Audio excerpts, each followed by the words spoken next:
Good morning everyone. रसायन के कालांश रसायन की पाठशाला में एल्कोहल, फिनॉल व ईथर का जो हमारा अध्याय हमने चालू किया था, आज हम उसके अंतिम टॉपिक पर आ गए हैं। यहाँ हम अंतिम टॉपिक की हेडिंग लगाने जा रहे हैं, जिसके अंतर्गत बच्चों हम ईथर से संबंधित सभी तरह की जानकारियां प्राप्त करेंगे। इसमें आपको introduction, classification, IUPAC nomenclature, isomerism अर्थात समावयवता से होते हुए इसके बनाने की विधि, भौतिक गुण, रासायनिक गुणों की चर्चा की जाएगी। इसके साथ साथ ईथर को आइडेंटिफाई करने के टेस्ट भी बताए जाएंगे। मैं आपसे पुनः बताना चाहता हूं बच्चों, आपको वह प्रश्न भी करवाए जाएंगे जो आपकी बोर्ड परीक्षा के लिए बहुत महत्वपूर्ण है। इसके साथ साथ उन प्रश्नों को भी साथ साथ लेके चलेंगे जो आपकी प्रतियोगी परीक्षाओं में भी आते हैं। दोनों प्रश्नों को एक साथ समावेशित करते हुए ये लेक्चर आगे बढ़ेगा। आइए आज की पहली हेडिंग लगाते हैं कि ईथर का इंट्रोडक्शन कैसे करें। क्या पढ़ रहा हूं बच्चों हम? ईथर क्या है, कैसे बनते हैं, क्या है ईथर? यदि हम देखें बच्चों, एल्केन लिखा हमने, ये एल्केन है, जिसका ये एल्केन है। यदि एल्केन के हाइड्रोजन को एल्कोक्सी, एल्केन के हाइड्रोजन को एल्कोक्सी ग्रुप द्वारा रिप्लेस कर दें, यानी बन गया ROR-। अब जो कंपाउंड बनेगा यह कंपाउंड ईथर कहलाएगा। अर्थात जो ईथर होते हैं वह एल्केन के एल्कोक्सी डेरिवेटिव्स होते हैं। क्या होते हैं भाई?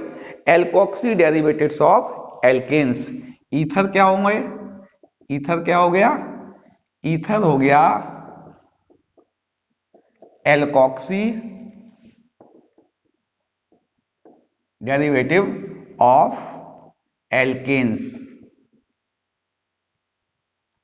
यानी ईथर जो हैं वह एल्केन के एल्कोक्सी डेरिवेटिव्स होते हैं, जिन्हें एल्केन के एक या एक से अधिक हाइड्रोजन परमाणुओं को एल्कोक्सी समूह द्वारा रिप्लेस करके बनाया जाता है। फॉर्मूला लिखें हम, एल्केन का फॉर्मूला होता है CnH2n+2 और इसका हो जाएगा बच्चों CnH2n+1 OR-।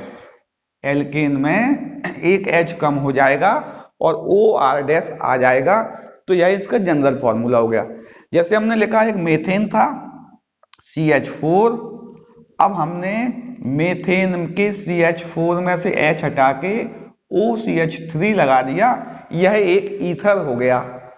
यदि हमने लिखा एथेन C2H6, इसका H हटाया और C2H5OC2H5 लगा दिया, यह भी ईथर हो गया। हमने बेंजीन लिखा, एरोमेटिक हाइड्रोकार्बन भी हो सकते हैं बच्चों, एल्केन भी हो सकता है, एरोमेटिक हाइड्रोकार्बन भी हो सकता है। उसके हाइड्रोजन को रिप्लेस करेंगे तो वो एरोमेटिक ईथर कहलाएगा। इसको किया, हमने लिखा C6H5OCH3, यह ईथर एरोमेटिक ईथर है, यह एलिफेटिक ईथर है। यह एरोमेटिक ईथर है क्योंकि इसमें बेंजीन आ गया तो एरोमेटिक हो गया, इसमें एल्काइल ग्रुप है दोनों, ये एलिफेटिक ईथर है। क्या है बच्चों? यह एलिफेटिक ईथर है, यह एरोमेटिक ईथर है। अगर क्लासिफिकेशन आता है तो हम कहेंगे एलिफेटिक ईथर जिसके O के दोनों साइड कार्बन लगे हों, वो भी एल्केन वाले, एल्काइल वाले, और यहाँ एरोमेटिक में एक साइड बेंजीन या फिनाइल वाला कार्बन आ जाएगा, तो वह एरोमेटिक ईथर कहलाएगा। तो यही इनका क्लासिफिकेशन, नोमेनक्लेचर बच्चों अभी बताएंगे एक साथ। जब हम क्लासिफिकेशन करेंगे,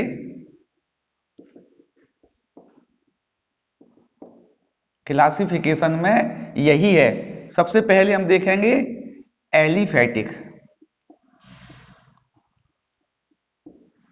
एलिफेटिक का मतलब होगा एलिफेटिक ईथर। एलिफेटिक ईथर का मतलब होगा जिसमें ऑक्सीजन के दोनों ओर के जो कार्बन होंगे वह दोनों कार्बन वह दोनों कार्बन एल्काइल ग्रुप होगा। क्या होगा? एल्काइल ग्रुप होगा। बी हम क्या देखेंगे? एरोमेटिक। एरोमेटिक में क्या होगा? जो एरोमेटिक ईथर होंगे उसमें कार्बन जो होगा उसमें एक या दोनों कार्बन, एक कार्बन या दोनों कार्बन कैसे आ जाएंगे? बेंजीन रिंग लिए हुए होंगे। फिनाइल ग्रुप होगा या सब्स्टिट्यूट बेंजीन होगा। ये एरोमेटिक ईथर कहलाएगा। अच्छा, एक बात और भी बच्चों है, इसके अलावा हम नॉर्मल भी कर सकते हैं। एक होता है सममित ईथर। क्या होता है? सममित ईथर। सममित ईथर वह ईथर होंगे, सिमिट्रिकल का मतलब बीच में ऑक्सीजन, इस साइड जो कार्बन लगेंगे वो एक से होंगे। जैसे यहां C2H5 लगा दिया तो यहां भी C2H5 लग जाए। यह सममित ईथर है। अगर हम लिखें CH3O, यहां भी CH3 लगा दिया, यह भी सममित ईथर है।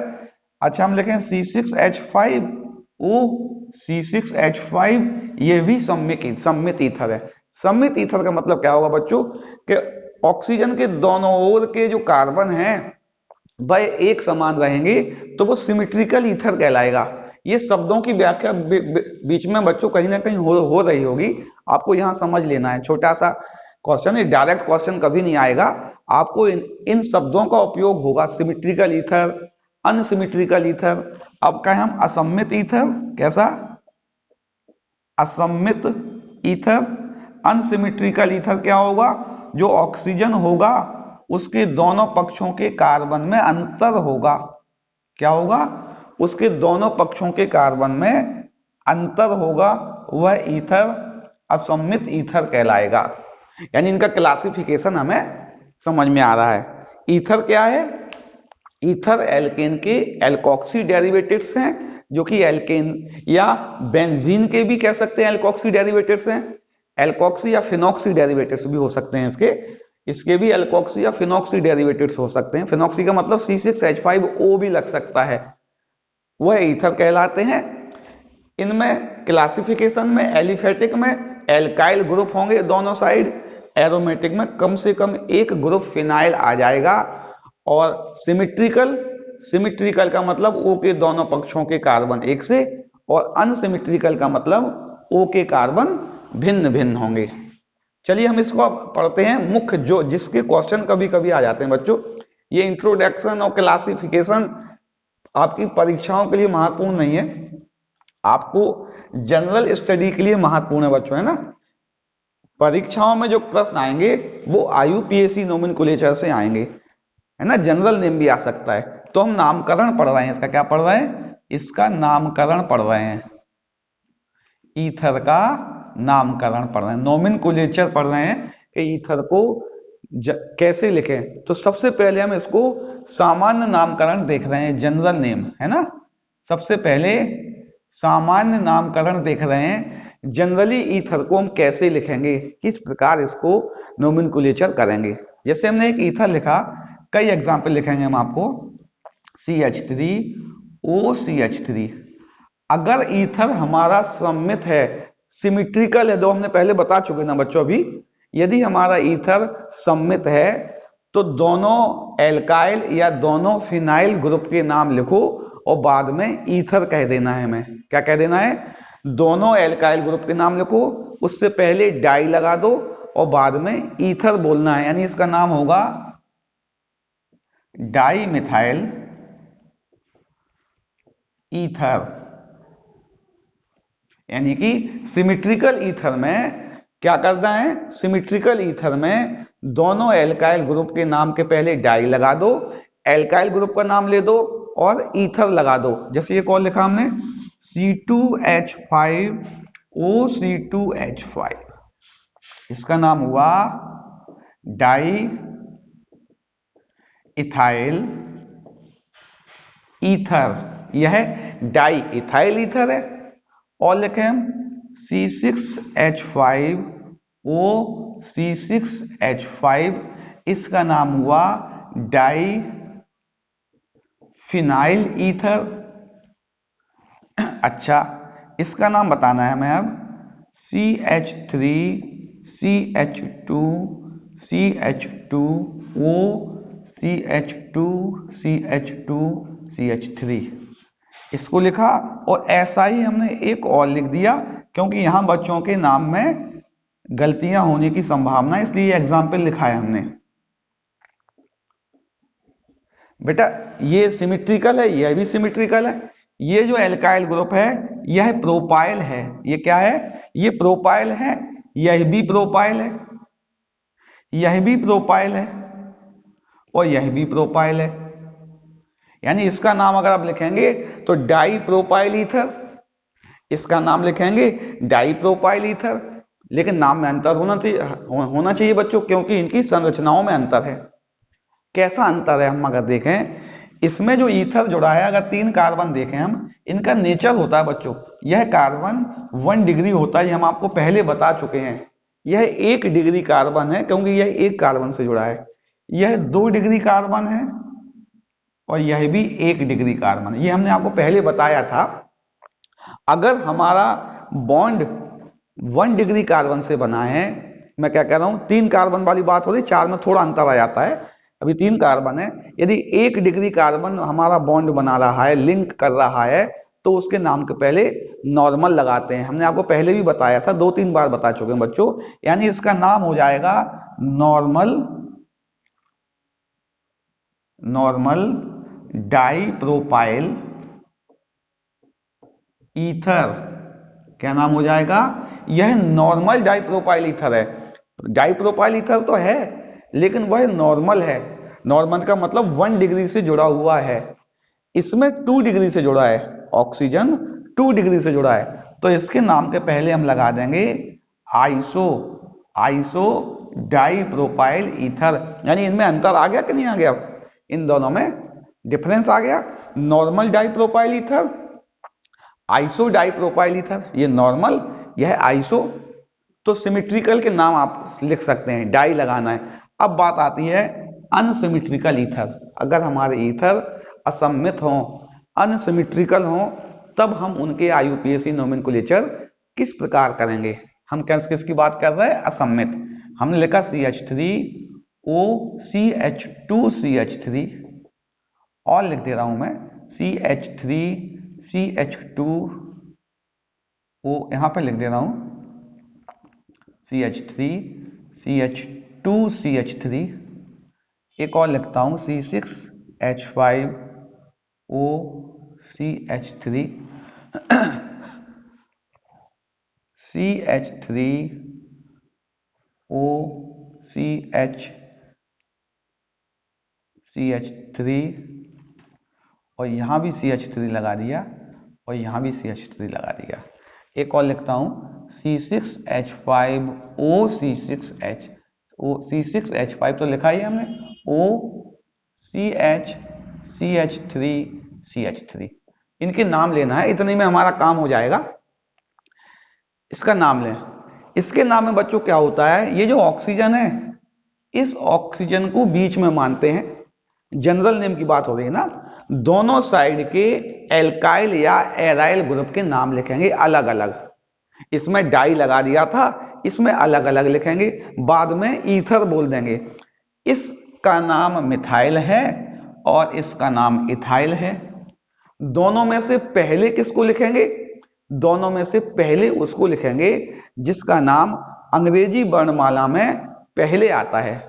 जो अंग्रेजी वर्णमाला में पहले आएगा, इथाइल ई से होता है और मिथाइल एम से होता है। तो पहले इसका नाम लिखेंगे, फिर इसका नाम लिखेंगे, यानी नाम होगा ethyl, methyl, ethyl, methyl, ether. ठीक है ना? अंग्रेजी वर्णमाला में जो आता है पहले। ये ऑक्सीजन बीच का हो गया। एक तो ये हमारी साइड, एक तो ऑक्सीजन की एक साइड ये है, या इसको इथाइल बोलते हैं। और ये 3 कार्बन है, 3 कार्बन को प्रोपाइल बोलते हैं। कौन पहले आता है? प्रोपाइल, और इथाइल में इथाइल पहले आता है, यानी नाम होगा इथाइल।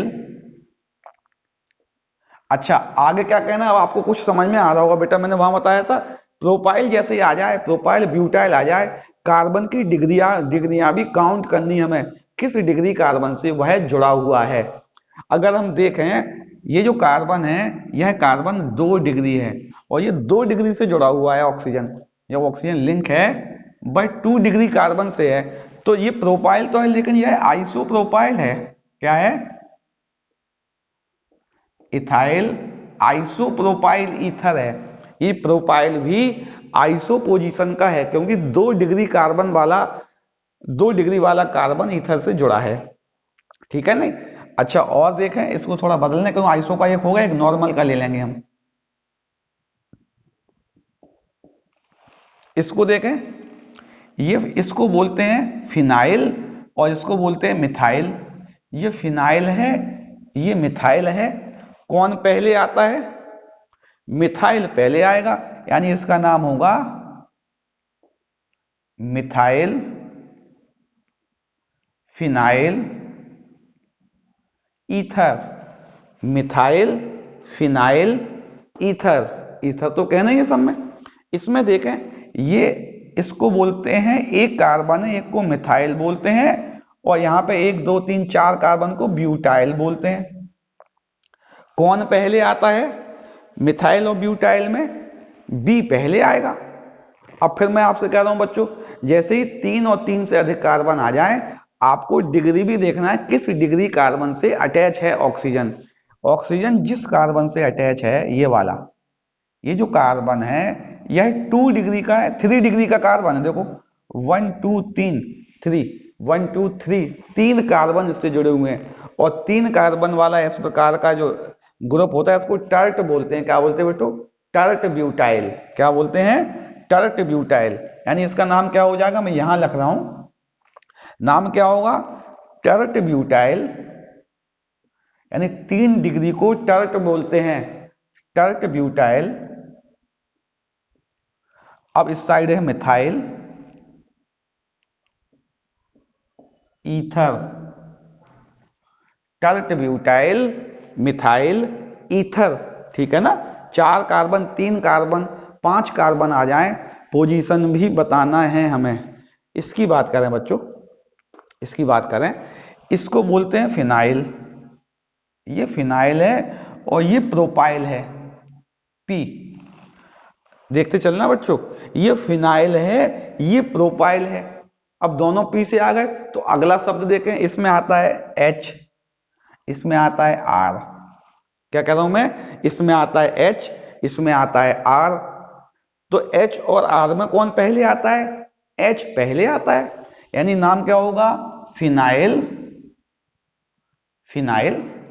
अच्छा प्रोपाइल की बात करें, फिर 3 कार्बन आ गए, किस डिग्री कार्बन से जुड़ा है? यह 1 डिग्री कार्बन से जुड़ा है, 1 डिग्री वाला कार्बन था उससे जुड़ा है, यानी होगा normal propyl ether. Phenyl normal propyl ether. In general name को नोट करो बच्चों, मिटा दें इसको, पॉज करके नोट कर लो इसको, फिर इसको मिटाते हैं।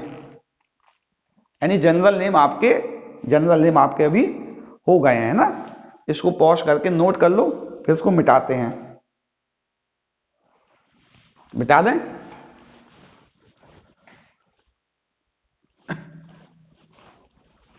अब हमें नोमेनक्लेचर पढ़ना है इसका, आईयूपीएसी की, आईयूपीएसी पद्धति में किस प्रकार इसका नामकरण हम करेंगे, इस बात की चर्चा करते हैं।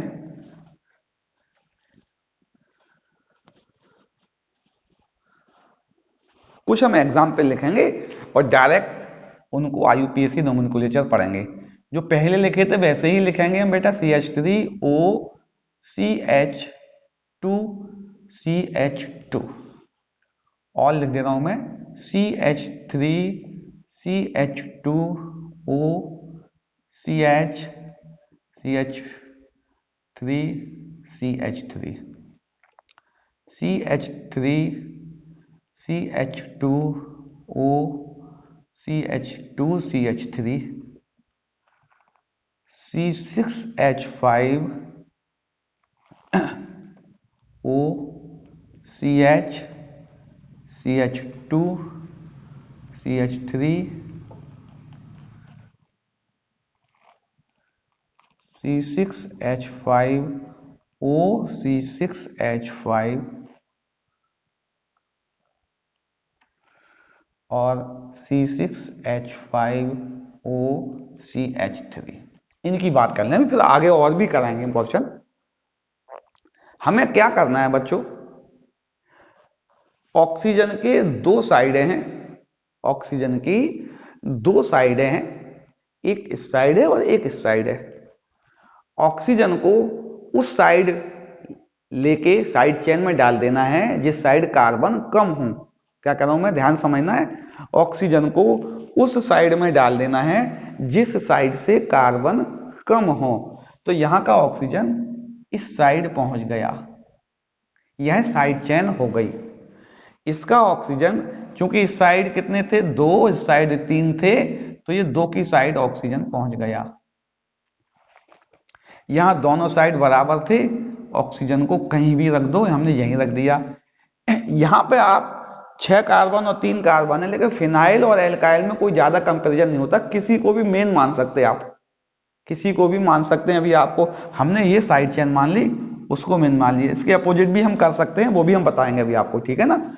इसमें भी हमने क्या किया, ये मान लिया, और इसमें हमने ये वाला मान लिया। वो भी मान सकते थे हम, ध्यान रखना, इसमें यह भी मान सकते हैं साइड चेन हम फिनाइल में। अब इनके नाम लेने हैं, इनके IUPAC नेम लेने हैं बच्चों। इनके IUPAC नेम में हम क्या करेंगे, जिसके साथ ऑक्सीजन पहले उसका नाम लिखेंगे, बोलेंगे एल्कोक्सी। क्या बोलेंगे भाई, एल्कोक्सी बोलेंगे, एल्कोक्सी। एल्काइल लिखेंगे और ऑक्सी लिखेंगे। या फिनाइल होगा तो क्या बोलेंगे, फिनॉक्सी। एल्कोक्सी बोलेंगे या फिनॉक्सी बोलेंगे। जैसे कौन सा एल्कोक्सी है, ये मिथॉक्सी है। एक कार्बन है उसको मेथ बोलते हैं, ये मिथॉक्सी है। इसमें कुल मिला के 2 कार्बन है और ऑक्सीजन है, तो ये इथॉक्सी है। यानी ये क्या है, यह मिथॉक्सी है, यह इथॉक्सी है, यह भी इथॉक्सी है। 2 कार्बन और ऑक्सीजन क्या है, और यह फिनॉक्सी है, यह फिनॉक्सी है, यह भी फिनॉक्सी है, यह मिथॉक्सी है। तो सबसे पहले हमें यह कर लेना है, अंडरलाइन कर लेना है, वह साइड चेन है। ये क्या कहलाएगी, ये जो कहलाएगी, यह कहलाएगी साइड चेन। जो नॉर्मल IUPAC नेम जानते थे, अब हमें नॉर्मल IUPAC नेम ही करना है। 3 कार्बन आ जाएंगे या 3 से ज्यादा आएंगे तो हम नंबरिंग भी करेंगे। मैं क्या कह रहा हूं, 3 या 3 से ज्यादा कार्बन आने पर हम नंबरिंग भी हमें करनी पड़ेगी, लार्जेस्ट चेन को भी चूज करना पड़ेगा, वो भी हम देखेंगे। इसका नाम क्या होगा, नाम के लिए क्या करेंगे, जो नाम लेंगे वो लेंगे हम एल्कोक्सी प्लस एल्केन। अगर एरोमेटिक होंगे तो एल्कोक्सी प्लस बेंजीन। एलिफेटिक होंगे तो एल्कोक्सी एल्कीन, और एरोमेटिक होंगे तो एल्कोक्सी बेंजीन। चलिए इसका नाम लें, एल्कोक्सी है मिथॉक्सी, क्या नाम है, मेथॉक्सी, ये मेथॉक्सी है। अब 2 कार्बन है, 2 कार्बन का एल्केन एथेन होता है। क्या होता है बच्चों, एथेन। मेथॉक्सी एथेन, क्या नाम होगा, मेथॉक्सी एथेन। मेथॉक्सी 2 कार्बन का एल्केन है, 2 कार्बन का एल्केन एथेन कहलाता है। इसको देखें, साइड चेन है एथॉक्सी। हमने आपको एक बात और बताई थी कि जब 2 से ज्यादा कार्बन आ जाए तो उस कार्बन चेन की नंबरिंग भी करना है। क्या करना है, नंबरिंग करना है। नंबरिंग के लिए यह करना है आपको कि जो एल्कोक्सी ग्रुप है ये कहां से नजदीक है वो देखना है। जैसे अगर यहां देखें, यहां थोड़ा अंतर आ जाएगा, यहां एल्कोक्सी जुड़ा होता अगर, अब हम नंबरिंग 1 2 3 4 भी कर सकते थे और 1 2 3 4 भी कर सकते थे। कौन सी नंबरिंग सही होगी, नंबरिंग वो सही होगी जिसमें यहां जो कार्बन आ रहा है इसको कम अंक मिले। तो यहां से करने पर 2 अंक मिल रहा है, यहां से करने पर 3 मिल रहा है, तो ये गलत हो जाएगा, ये वाला सही है, इसमें 2 नंबर मिल रहा है। तो इस तरह आपको नंबरिंग भी करना है, नंबरिंग भी देखना है आपको किस तरह नंबरिंग करेंगे, क्योंकि ये 3 कार्बन आ गए हैं, 3 में कोई बात नहीं, 1 2 3 कर दिया हमने।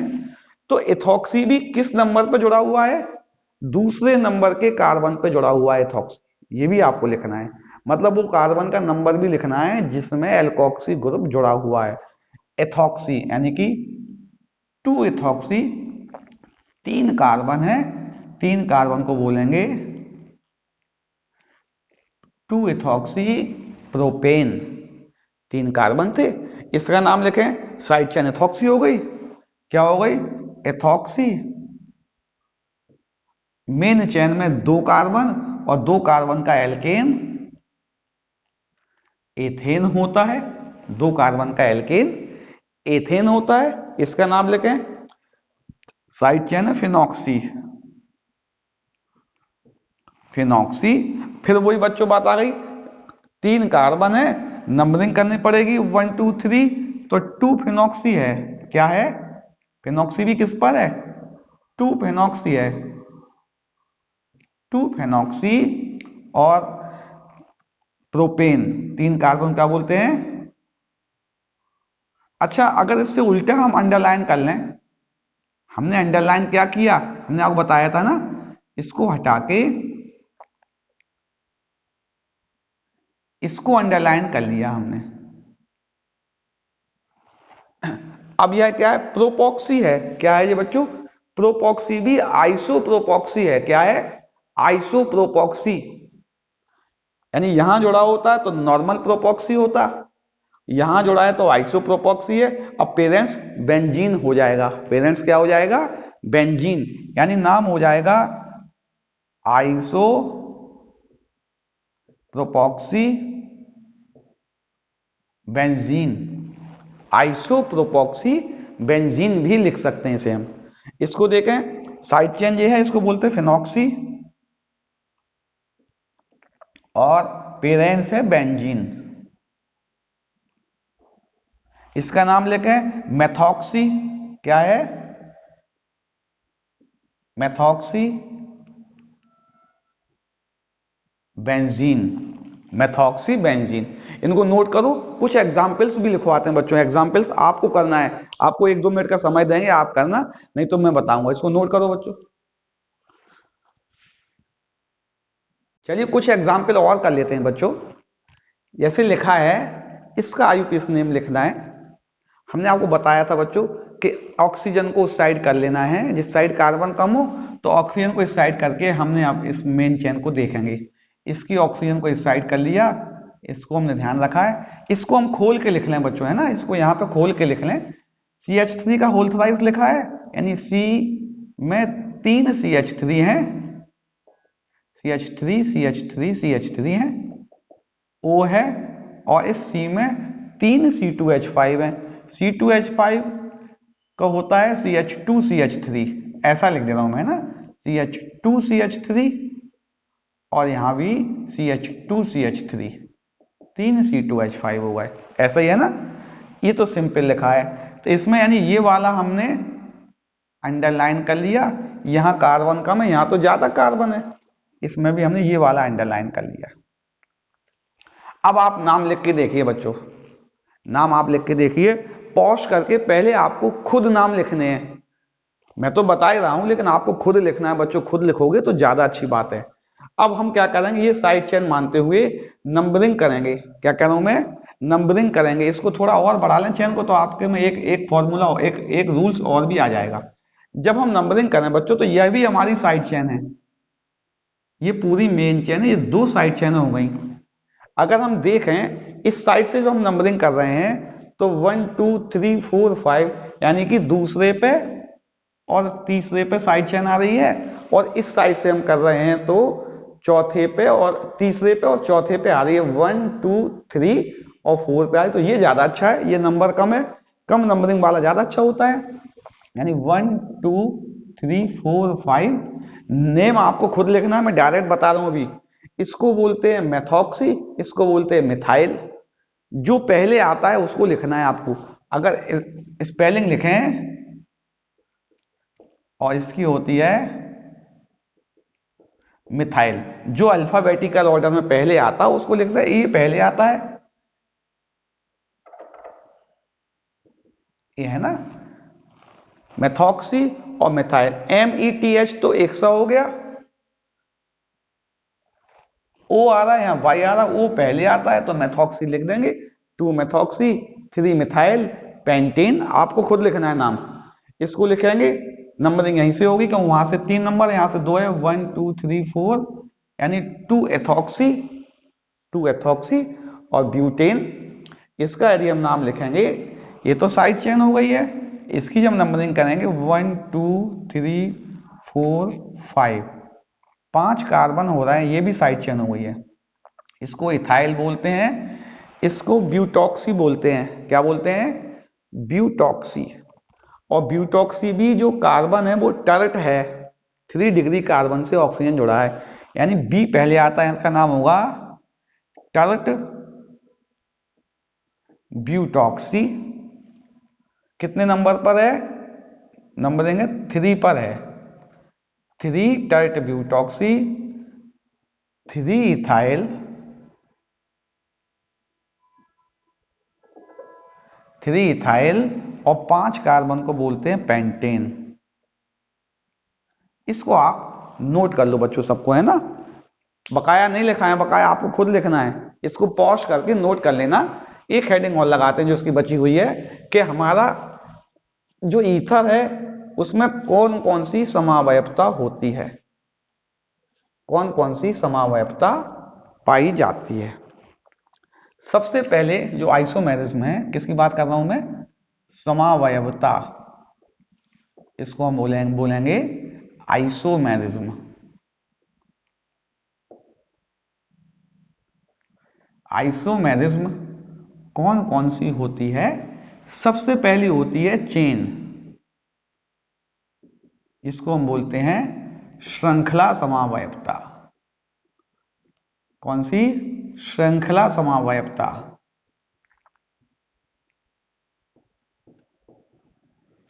सबसे पहली इसकी आइसोमेरिज्म होती है चेन आइसोमेरिज्म। जो ईथर है, ईथर में ऑक्सीजन के जो दोनों ओर कार्बन होते हैं, उन कार्बन की चेन में भी अंतर हो सकता है। कैसे हो सकता है? यह कार्बन लिखे, एक ये और एक हमने ये लिखा, ये ना लिख के यहां लिखें। देखिए ये दोनों चेन आइसोमर हैं। यहां जो कार्बन की चेन थी ये 1 डिग्री से जुड़ा हुआ था, और यह जो ऑक्सीजन जुड़ा हुआ है, ये जो कार्बन जुड़ा हुआ है, यह 2 डिग्री है। इनकी चेन में अंतर है। और देखें, अच्छा, ओ 4 कार्बन ये हैं और 4 कार्बन, डिग्री भी नहीं बदली बच्चों, और लेकिन फिर भी चेन बदल गई। देखें, डिग्री नहीं बदला है, ये चेन बदल गई है। ये 4 कार्बन थे, डिग्री 1 डिग्री है, देखो डिग्री नहीं बदली है, यहाँ डिग्री नहीं बदले, अगर चेन बदले केवल तो ज्यादा डिग्री में पोजीशन हो जाएगा फिर, है ना, डिग्री नहीं बदले, डिग्री वही रहेगी, केवल चेन बदलेगी। क्या कह रहा हूं मैं? डिग्री एक सी, केवल चेन बदली। देखिए डिग्री सेम है, चेन बदल गई। यह दोनों एक दूसरे के चेन आइसोमर हैं, क्योंकि यह चेन जो है यह नॉर्मल है, 4 कार्बन की ऐसी चेन नॉर्मल कहलाती है, और यह चेन 4 कार्बन की आइसो है, यह आइसो है। 4 है तो ब्यूट बोलते हैं, 2 को ई बोलते हैं। नाम तो लिख ही जाएगा, ये ई है, ये बी है। नाम क्या होगा? Normal butyl, ethyl, ether, isobutyl, ethyl, ether. नाम तो आप लिख ही लेंगे, नाम तो हम आपको बता ही चुके हैं। चेन आइसोमर देखना है हमें, कार्बन की चेन में अंतर होगा, श्रृंखलाओं में अंतर होगा, कार्बन अलग अलग तरह से जुड़े होंगे, वह चेन आइसोमर कहलाएंगे। नंबर दूसरा आता है पोजीशन आइसोमर।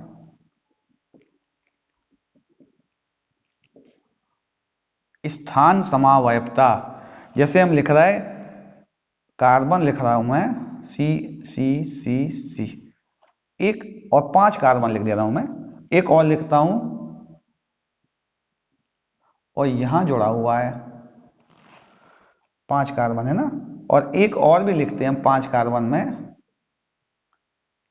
यहां जुड़ा है। अगर हम देखें जो मेथॉक्सी था इस मेथॉक्सी की पोजीशन में अंतर है, स्थान में अंतर है। यह मेथॉक्सी पहले नंबर पर जुड़ा हुआ है, यह पहले दूसरे पर जुड़ा हुआ है, यह पहले दूसरे और तीसरे पर जुड़ा हुआ है। जब एल्कोक्सी ग्रुप की पोजीशन में अंतर आ जाए, स्थान में अंतर आ जाए, तो वह स्थान समावयवी कहलाएंगे।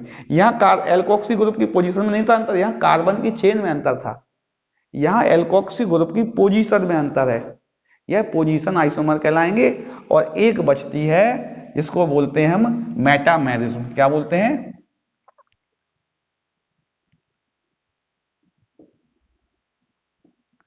मध्यावयवता, मध्यावयवता बोलते हैं इसको, है ना, मेटामेरिज्म। क्या होती है भाई? इसमें ऑक्सीजन के दोनों ओर जो कार्बन हैं उन कार्बनों में अंतर होगा। जैसे हमने कहा इस ऑक्सीजन के दोनों ओर कुल मॉलिक्यूलर फॉर्मूला सेम है, कार्बन में अंतर है। क्या अंतर है? इस साइड एक कार्बन है, इस साइड 3 कार्बन है, इस साइड 2 है, इस साइड 2 है। तो समावयवता क्या होती है बच्चों?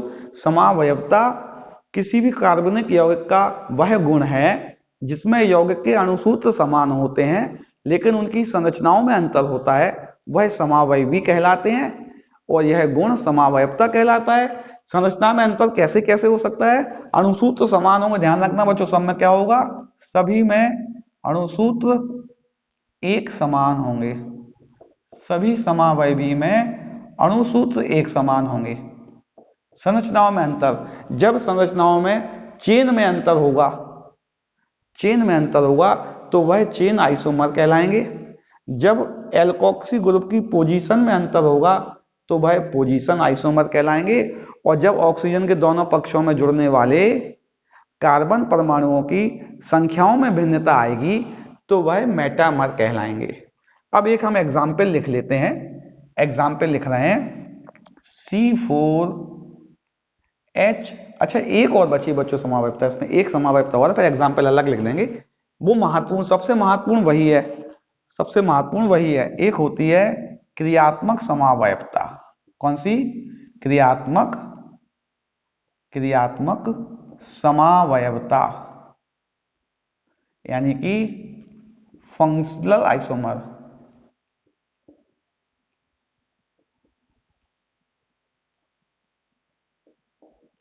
क्रियात्मक समावयवता क्या होगी? याद रखना आपको, ये बहुत महत्वपूर्ण, ये आता है ईथर जो होता है वह एल्कोहल का, ईथर एल्कोहल का क्रियात्मक समावयवी होता था। जिस सूत्र का एल्कोहल होता है उसी सूत्र का ईथर भी होता है।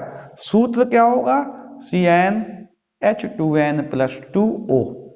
अगर यह सूत्र, इस सूत्र का कोई यौगिक दिया है, आप तुरंत पहचान जाना वह या तो एल्कोहल होगा या ईथर होगा। 99% संभावना यही है, वह एल्कोहल या ईथर होगा। तो जैसे हम लिख रहे हैं C3H8O, हो गया ना, डबल से 2 अधिक और O, इसका एक ईथर लिखें, यानी लिखें हम C3H7OH और हम लिखें CH3OC2H5। यह दोनों क्या हैं? यह दोनों एक दूसरे के क्रियात्मक समावयवी हैं क्योंकि इनका अणुसूत्र एक समान है लेकिन इनके क्रियात्मक समूह में अंतर है। इसका क्रियात्मक समूह की फैमिली अल्कोहल है और इसकी फैमिली ईथर है। इसको नोट करो। एक दो एग्जाम्पल कराते हैं आइसोमेरिज्म के, आइसोमेरिज्म के 2 एग्जाम्पल और करा दें, एक या 2 एग्जाम्पल करा दे रहे।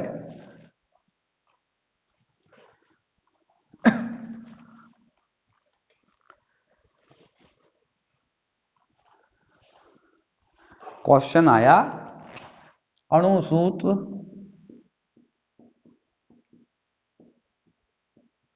C4H10O के वाले, पहले से बता दिया इन्होंने ना, ईथर के सभी समावयवी लिखिए, सभी समावयवी लिखना है एवं उनके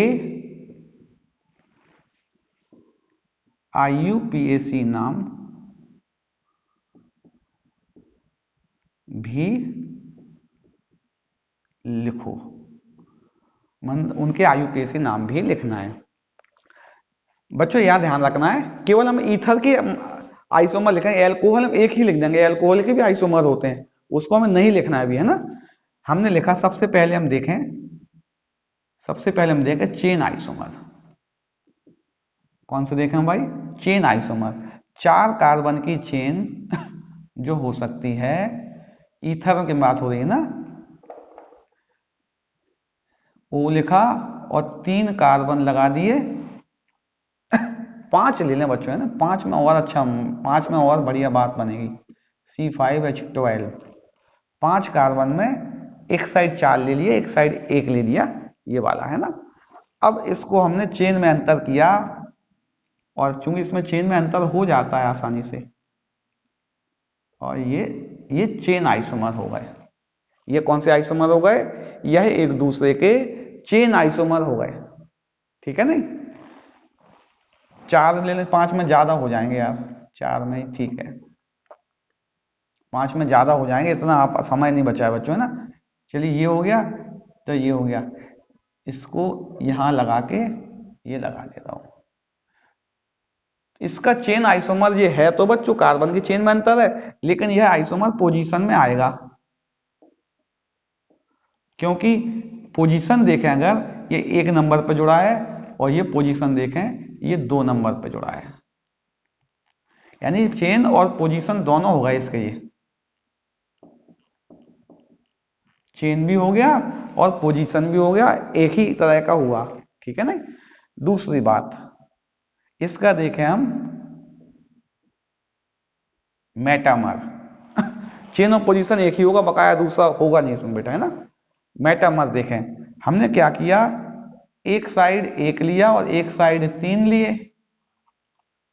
दूसरा हम देखें, एक दोनों साइड 2-2 ले लें, कुल मिला के हमारे 4 कार्बन है ना, दोनों साइड 2-2 ले लिए, और कोई संभावना नहीं है। तीसरी बात, हम इसके देखें मेटामर के बाद हम देखेंगे इसके फंक्शनल आइसोमर। कौन से देखेंगे?